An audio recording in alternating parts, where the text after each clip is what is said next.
को बताए उससे पहले इसी चैनल के माध्यम से रवीश कुमार और सुधीर चौधरी जैसे बड़े बड़े जो है कि न्यूज़ चैनल नेशनल मीडिया में काम करने वाले एंकरों ने जो है कि आपको स्पष्ट रूप से बताया है कि आपके पेंशन की राशि बढ़ेगी।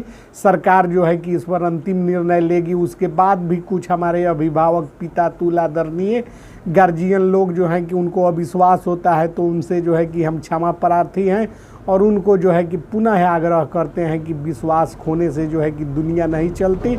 यह दुनिया जो है कि विश्वास और आशा पर टिकी हुई है, इसलिए धैर्य बनाए रखें। तो जी हाँ, पेंशनर जो अपने ज़िंदगी का सुनहरा दौर मेहनत और पसीने से देश को समर्पित कर चुके हैं, आज वृद्धावस्था में उम्मीद लगाए बैठे हैं कि सरकार उनकी पेंशन कब बढ़ाएगी। दोस्तों, EPS 95 के तहत देश भर में लगभग 65 लाख पेंशनर्स आते हैं, जो कि और ट्रेड यूनियन के कर्मचारियों को जोड़ने पर यह संख्या 78 लाख के करीब पहुंच जाती है। इनमें अधिकांश जो है कि पेंशन 1000 से 2500 रुपये तक जो है कि उठाते हैं। सोचिए, जब महंगाई आसमान छू रही हो, दवाइयों के दाम रोज़ बढ़ रहे हो, दूध सब्जी महंगी हो चुकी हो, तब कोई बुजुर्ग 1000 रुपये में हमारे अभिभावक, हमारे गार्जियन कैसे गुजारा कर सकेंगे।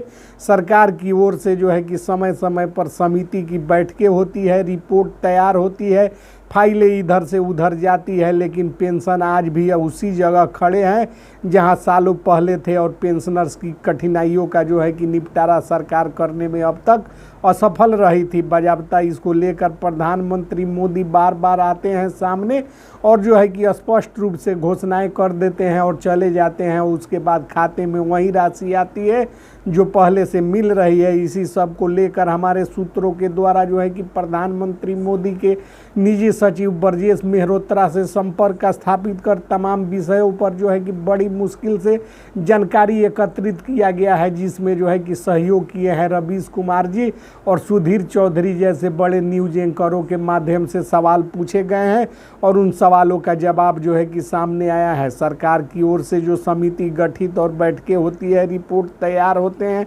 फाइलें इधर से उधर जाती है, लेकिन पेंशनर्स आज भी उसी जगह खड़े हैं जहां सालों पहले थे।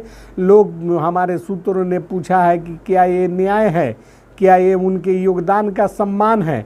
स्पष्ट रूप से जानकारी सुधीर चौधरी के सौजन्य से जो है कि प्राप्त हो रही है। देश भर में पेंशनरों के संगठन लगातार आंदोलन कर रहे हैं, जगह जगह धरने, प्रदर्शन, ज्ञापन की खबरें आती रहती है। दिल्ली के जंतर मंतर से लेकर लखनऊ, पटना, भोपाल, चंडीगढ़ तक पेंशनर सड़कों पर उतर चुके हैं। उनकी केवल एक ही मांग है, न्यूनतम पेंशन 7000 रुपये तय की जाए और महंगाई भत्ता भी जोड़ा जाए। सवाल ये है कि सरकार इस दर्द को समझ नहीं रही है। रिटायरमेंट के बाद जिन लोगों ने फैक्ट्रियों में, सरकारी संस्थानों में, मिलों में, रेलवे और बिजली विभाग में दशकों तक काम किया, क्या उन्हें बुढ़ापे में सिर्फ 2 वक्त की रोटी के लिए तरसना चाहिए? आज जब देश की आर्थिक प्रगति की राह पर देश है और करोड़ों की योजनाएं बन रही है और नेताओं और अफसरों की तनख्वाहें बढ़ाई जा रही हैं, तब EPS पेंशनरों को क्यों भुला दिया गया है? क्योंकि क्या उनका योगदान किसी काम का नहीं था? तो मेरे अभिभावकों, कई पेंशनर ऐसे हैं जिनकी पेंशन इतनी कम है कि वे इलाज तक नहीं करा पाते हैं।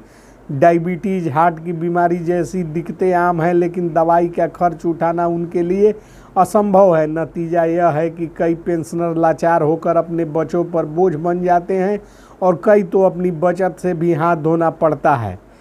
अब सवाल ये है कि सरकार क्या कर रही है। सुनने में आया है कि श्रम मंत्रालय की ओर से रिपोर्ट तैयार की जा रही है, समिति अपनी सिफारिशें देने वाली है। उम्मीद की जा रही है कि इस महीने और आने वाले समय में कोई ठोस निर्णय लिया जा सकता है, लेकिन पेंशनरों का कहना है कि अब सिर्फ उम्मीद नहीं, ठोस कदम चाहिए।